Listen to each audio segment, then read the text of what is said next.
35,000 টাকার একটা ফোনে ইউনিএসওসি T700। হ্যাঁ, দেশের মার্কেটে এরকমেরই একটা অফিসিয়াল ব্র্যান্ডের ফোন রিলিজ হয়েছে।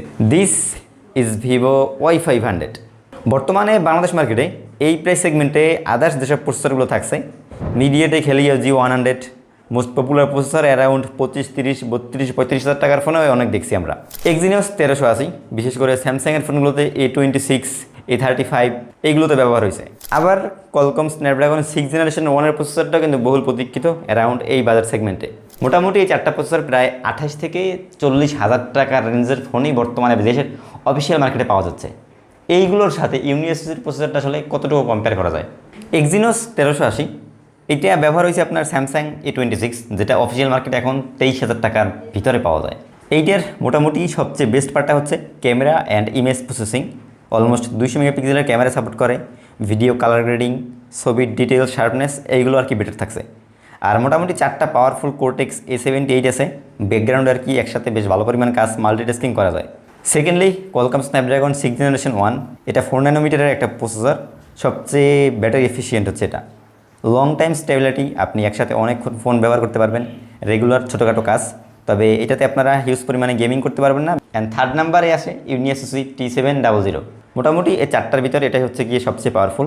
4G প্রসেসর ভিতরে এটা আপনারা কোরটেক্স A78 জিপিইউ পাইতেছেন। আর এটা গেমিং, দৈনন্দিন ব্যাকগ্রাউন্ডে 4 থেকে 5টা অ্যাপ যদি ব্যবহার করেন, এই প্রসেসরটা একটু হ্যান্ডেল করার মতো, যদি সফটওয়্যারের সাথে অপটিমাইজেশন করা থাকে। আর মিডিয়াটেক হেলিও G100 ভাই, এটা তো আরও 3 থেকে 4 বছর ধরেই ব্যবহার হইতেছে। মিডিয়াটেক হেলিও G90 একটা আপগ্রেডেড ভার্সন ছিল, এটা একটু জাস্ট টুইক করা। 20, 25, 35,000 টাকার ফোনগুলোতেও এটা এখন ব্যবহার করা হয়, কারণ দেশে অফিসিয়াল মার্কেট যদি 4G প্রসেসর ইউজ করতে যাইতো, সেক্ষেত্রে অপশন থাকতো হাতে আপনার একটা মিডিয়াটেক হেলিও G100। এখন হয়তো ব্র্যান্ড 2-একটা ফোনে 5G ব্যবহার করে, স্ন্যাপড্রাগন, মিডিয়াটেক ডায়মন্ডসিটি 6100 আর 7200 এই সিরিজগুলো প্রসেসর ঢোকার পর কিন্তু ওইগুলো খুব কম ইউজ করা হয়। এখন অফিসিয়াল মার্কেটে এই বাজার সেগমেন্টে দেখা যায় মিডিয়াটেক হেলিও G100 দিয়ে চালাইতেছে। তো ভিভো Y500 ফোনটা বেশ কয়েকদিন আগে থেকেই মার্কেটে বেশ ভালো পরিমাণে হাইপে আছে, তবে সেটা হচ্ছে অন্যভাবে।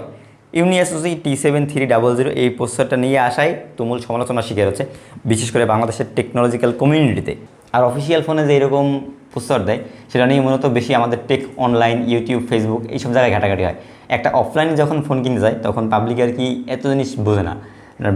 ম্যাক্সিমাম এখন দেখা যায় যে কিস্তিতে, ইএমআই এইসবই ফোন টোন কেনে, যেগুলো আর কি ভিভো সহ দেশের অফিসিয়াল যেগুলো ব্র্যান্ড আছে তারাই আর কি এগুলো কিনে। ডিসপ্লে হিসেবে আর কি AMOLED 120 hertz, 2000 nits pick brightness, 6.8 ইঞ্চি, 2K, 450 ppi ডেন্সিটি, বেশ ভালো একটা ডিসপ্লে সেগমেন্টে ওরা কাজ করছে। ক্যামেরাটা তেমন একটা সুবিধাজনক করতে পারে নাই। আপনার 50 মেগাপিক্সেলের একটা মাত্র মেইন সেন্সার, 32 মেগাপিক্সেল থাকে ফ্রন্ট ফেসিং ক্যামেরা। কিন্তু ইউনিএসওসির আর মিডিয়াটেকের যে প্রসেসরগুলো আছে, আপনার ক্যামেরার সাথে ওয়েল ব্যালেন্সড পারফরমেন্স করে না।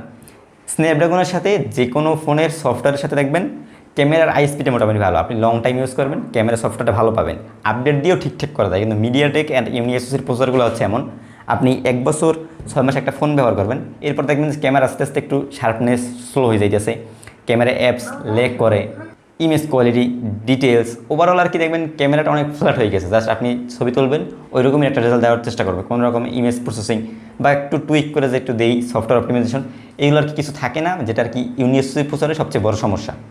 আর শুধুমাত্র অফিসিয়াল মার্কেটে না, বর্তমানে আপনার স্মার্টফোন মার্কেটেই আনঅফিসিয়ালেও দেখবেন বেশ ভালো পরিমাণে একটা সমস্যা হয়েছে। যে ফোনগুলো আসলে 25,000, ওই ফোনগুলোর দাম প্রায় মিনিমাম বাইরে 31-32,000 টাকা হয়ে গেছে। নাথিং CMF2 Pro 21,000 টাকায় আমি নিজে কিনছি ভাই। এরপরে এখন দেখি 35,000, তাও ঠিকঠাকভাবে স্টকে নাই। এরপরে মোটরোলা, আইকিউ, যেগুলো দাম ছিল প্রত্যেকটা 5-7 হাজার টাকা বাড়ছে। তো এখন অফিসিয়াল ব্র্যান্ডগুলো দেশে কী করবে? দেশে প্রায় ট্যাক্স আছে লাগে 43%, এখন বাড়ি হয়ে গেছে 67%। অলমোস্ট 15-20% যদি ট্যাক্সই দেওয়া লাগে, তারপরে তারা নিজেরা কী করবে, কী স্পেসিফিকেশন দেবে আমাদের জন্য? আর 35,000 টাকায় আদার্স অফিসিয়াল ব্র্যান্ডগুলো যে এই বাজার সেগমেন্টে প্রসেসর একটা ভালোটা দিয়ে উল্লেই ফেলাইতেছে, জিনিসটা কিন্তু এমন না। মিললে জিনিস যা দেখবেন সবই কিন্তু সমান সমান, একদিক দিয়ে বেশি নয় একদিক দিয়ে কম।